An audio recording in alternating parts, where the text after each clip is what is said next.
ఈ కథను మిమ్మల్ని కాస్త కలవరపరచవచ్చు. దీనికి సంబంధించి తగిన జాగ్రత్తలు తీసుకోవాలని ఆర్టీవీ సూచించడం జరుగుతోంది. This is disturbing content, video description is highly advised. ఈ మధ్య కాలంలో యుక్రెయిన్పై రష్యా వరుస దాడులకు పాల్పడుతోంది.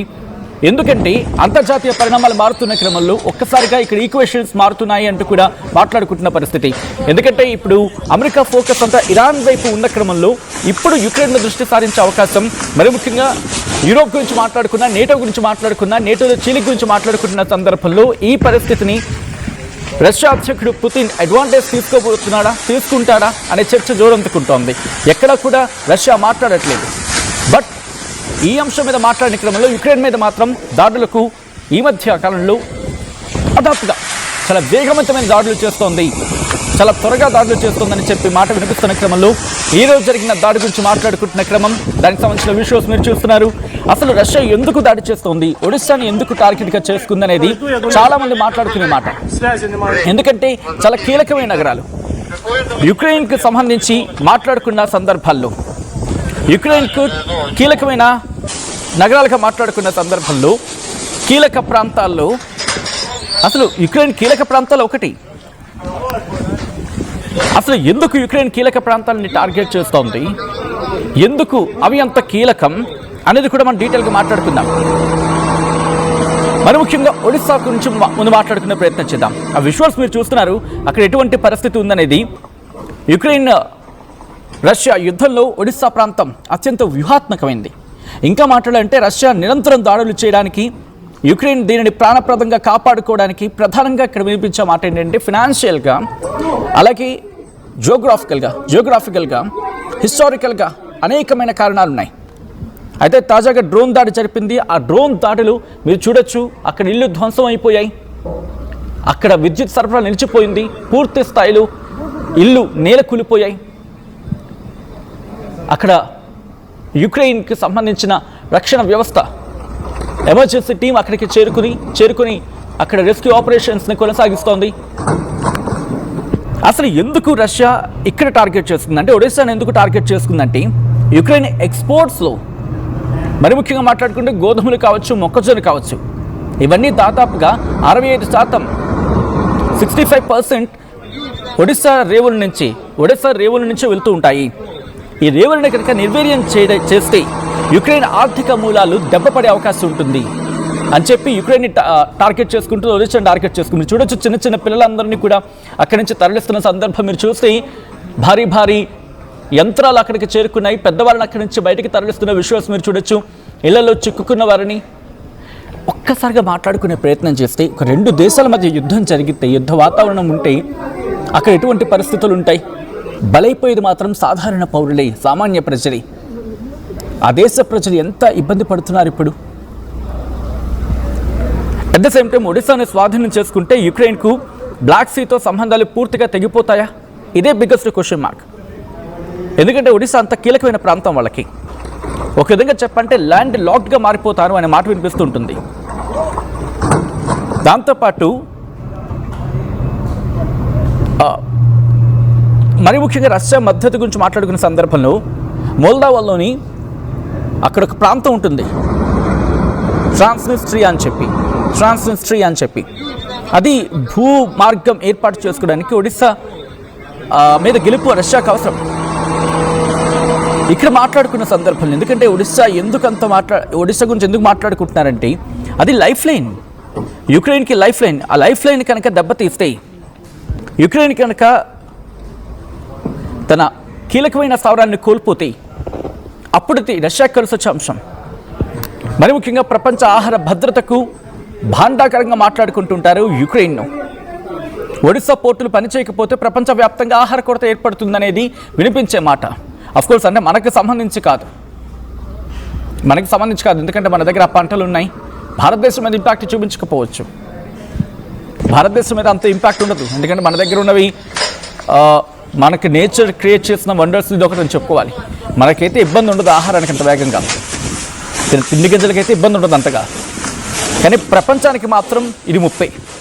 ఎప్పుడైతే ఇక్కడ యుక్రెయిన్ ఆగిపోయిందో మన దగ్గర నుంచి కొనడం ప్రారంభించారు అటువంటి సినారియో.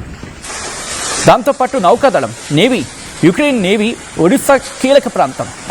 అక్కడ యుక్రెయిన్ నేవీకి రష్యా 2014లో క్రైమియాను ఆక్రమించుకున్న తర్వాత యుక్రెయిన్ తన నేవీ కార్యకలాపాలన్నింటినీ కూడా ఎక్కడి నుంచి నిర్వహిస్తుంది. సో క్రైమియా విషయంలో మనం మాట్లాడుకుంటూ ఉంటాం. దాంతోపాటు ఇంధన మౌలిక సదుపాయాల గురించి మాట్లాడుకోవాలి. ఇక్కడ భారీ ఆయిల్ టెర్మినల్స్ ఉంటాయి, గ్యాస్ పైప్ లైన్స్ ఉంటాయి. శీతాకాలం అంటే చలికాలం గురించి మాట్లాడుకుంటే ఇక్కడ ఎనర్జీ గురించి మాట్లాడుకోవాలి. దాంతోపాటు విద్యుత్ కేంద్రాల గురించి మాట్లాడుకోవాలి. ఇది కనుక టార్గెట్ చేస్తే అక్కడ ప్రజల నుంచి ఇంకా ఉవ్వెత్తున నిరసన వ్యక్తమవుతుంది, ఆవేదన వ్యక్తమవుతుంది. అది ఇంపాక్ట్ యుక్రెయిన్ అధ్యక్షుడు జెలెన్స్కీ మీద పడే అవకాశం ఉంటుంది అనేది వినిపించే మాట. రష్యా సుమారు 50కి పైగా డ్రోన్స్ను ఉపయోగించి ఒడిశాపై దాడి చేసింది. ఇందులో 23 మందికి పైగా గాయపడగా 10 సంఖ్యలో మరణాలు నమోదైనట్టుగా తెలుస్తోంది. విద్యుత్ కేంద్రాలు అక్కడ ధ్వంసమయ్యాయి. యుక్రెయిన్ సైన్యం తన వైమానిక రక్షణ వ్యవస్థ అంటే గగనతల రక్షణ వ్యవస్థ గురించి మాట్లాడుకుంటుంటాం కదా, వాటి ద్వారా వీటిని అడ్డుకునే ప్రయత్నం చేసింది. ఆధునిక ఆయుధాలు అనేవి ఇక్కడ వినిపిస్తున్నమాట. కోర్స్ శాంతి చర్చల గురించి మాట్లాడుకున్నప్పటికీ కూడా ఎక్కడ ఫలించట్లేదు అవి. ఈ నేపథ్యంలో కొన్ని కీలక ప్రాంతాలు, అసలు ఏంటి యుక్రెయిన్ కొన్ని కీలక ప్రాంతాలు, ఎందుకు టార్గెట్ చేస్తుందని మాట్లాడుకుంటూ ఒడిశా గురించి మాట్లాడుకున్నాం. దాని తర్వాత కీవ్ వాళ్ళ రాజధాని ఒడిశా, అక్కడ నల్ల సముద్ర తీర నగరం అది. డాన్బాస్ అంటుంటారు, డోనెట్స్క్, లుహాన్స్క్ ఆ ప్రాంతాలు ఉంటాయి అక్కడ.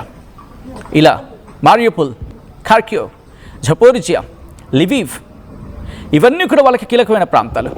నేను ఎందుకంటే చాలామందికి బహుశా ఇన్ఫర్మేషన్ గురించి ఆర్టీవీని ట్యూన్ చేస్తూ ఉంటారు కాబట్టి వాళ్ళకి నేను చెప్పే ప్రయత్నం చేస్తున్నాను. ఒక సబ్జెక్ట్ వచ్చినప్పుడు దానికి కోరిలేటెడ్గా ఉండేవి కూడా మనం మాట్లాడుకునే ప్రయత్నం చేస్తున్నాం.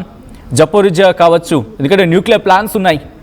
దాంతోపాటు కియవ్, మారియుపోల్, ఖార్కివ్, దాంతోపాటు ఇంకా మాట్లాడుకునే సందర్భంలో ఇంకొన్ని ప్రాంతాలు ఒడిశా, క్రైమియా గురించి మాట్లాడుకుంటే అది ఇప్పటికీ వాళ్ళిద్దరి మధ్య కొట్టాడగా రష్యా ఎనాక్టెడ్ అంటూ ఉంటారు కదా, బహుశా అంటే రష్యా ఆక్రమిత ప్రాంతం అని చెప్పి వర్డ్ ఏమంటూ ఉంటారు, ప్రపంచ దేశాలు కోట్ చేస్తూ ఉంటాయి రష్యా ఆక్రమిత క్రైమియా అని చెప్పి.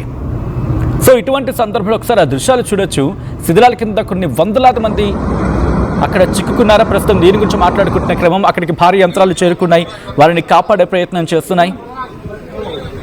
ప్రతి నగరం అక్కడ కీవ్ నుంచి మొదలు పెడితే కీవ్ను స్వాధీనం చేసుకుంటే యుక్రెయిన్ ప్రభుత్వాన్ని పడగొట్టే అవకాశం ఉంటుంది అక్కడ. అంటే రష్యా ప్రధానంగా దీనిపై దాడి చేస్తుంది. ఆ తర్వాత ఒడిశా, ఇప్పుడు మాట్లాడుకుంటే యుక్రెయిన్ ఎగుమతులు కావచ్చు, ప్రపంచ దేశాలకు వెళ్ళే ధాన్యం ఎగుమతులకు ఇది లైఫ్ లైన్. ఇది కనుక చేజారిపోతే అక్కడ ల్యాండ్ లాక్డ్ కంట్రీ, అది ఆర్థికంగా కుప్పకూలిపోతుంది. డోన్బాస్ అంటే డోనెట్స్క్ కావచ్చు, లుహాన్స్క్ కావచ్చు, యుక్రెయిన్ ఈస్టర్న్ పార్ట్లో ఉంటూ ఉంటాయి. ఇది ఒక పారిశ్రామిక ప్రాంతం. ఇది భారీగా బొగ్గు గనులు ఉంటాయి, ఉక్కు కర్మాగారాలు ఉంటాయి.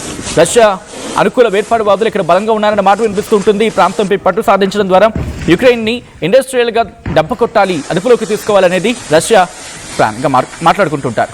మారియుపోల్ ఇది కూడా పోర్ట్ నగరం. అజోవ్ సముద్రం తీర ప్రాంతాన్ని పారిశ్రామిక నగరం ఉంటుంది. క్రైమియా ద్వీపకల్పాన్ని అలాగే రష్యా భూభాగంతో కలిపి ల్యాండ్ బ్రిడ్జ్గా మాట్లాడుకుంటూ ఉంటారు. ఇక్కడ ఈ ల్యాండ్ బ్రిడ్జ్ ఏర్పడాలంటే మారియుపోల్ స్వాధీనం చేసుకోవడం చాలా ముఖ్యం. ఇది రష్యా నియంత్రణ ఉంది అనేది వినిపించే మాట. ఖార్కివ్ రెండో అతిపెద్ద నగరం, రష్యా సరిహద్దుకు మాట్లాడుకుంటే ఇది ఒక కీలకమైన నగరం. ఇలా జపోరిజియా అణు విద్యుత్ కేంద్రం, ఇక్కడ యూరప్లోని అతిపెద్ద అణు విద్యుత్ కేంద్రం ఉంది. యుక్రెయిన్ విద్యుత్ అవసరాల్లో 4వ వంతు ఎక్కడి నుంచి జరుగుతుంటుంది, అందుకే దీన్ని కూడా టార్గెట్ చేసుకునే ప్రయత్నం చేస్తూ ఉంటారు. లివివ్ అంటూ ఉంటారు. సో ఇలా ప్రతి ప్రాంతం మీద ఫోకస్డ్గా ఉంది రష్యా. ఇప్పుడు యుక్రెయిన్ మీద దాడికి పాల్పడింది. అంతర్జాతీయ పరిణామాల నేపథ్యంలోనే ఇప్పుడు రష్యా యుక్రెయిన్ మీద ఫోకస్ చేస్తుందన్న మాట వినిపిస్తున్న తరుణంలో మీరేమనుకుంటున్నారు కమెంట్ చేసే ప్రయత్నం చేయండి. ఈ కథను మిమ్మల్ని కాస్త కలవరపరచచ్చు, అయితే మిమ్మల్ని కలవరపాటు గురి చేయడం ఆర్టీవీ ఉద్దేశం కాదు. కానీ ఇటువంటి కథనాలు చూసినప్పుడు కాస్త కలవరపాటు గురి అవకాశం ఉంటుంది కాబట్టి దీనికి సంబంధించి తగిన జాగ్రత్తలు తీసుకోవాలని ఆర్టీవీ సూచించడం జరుగుతుంది. This is distributing content viewer description is highlight vice.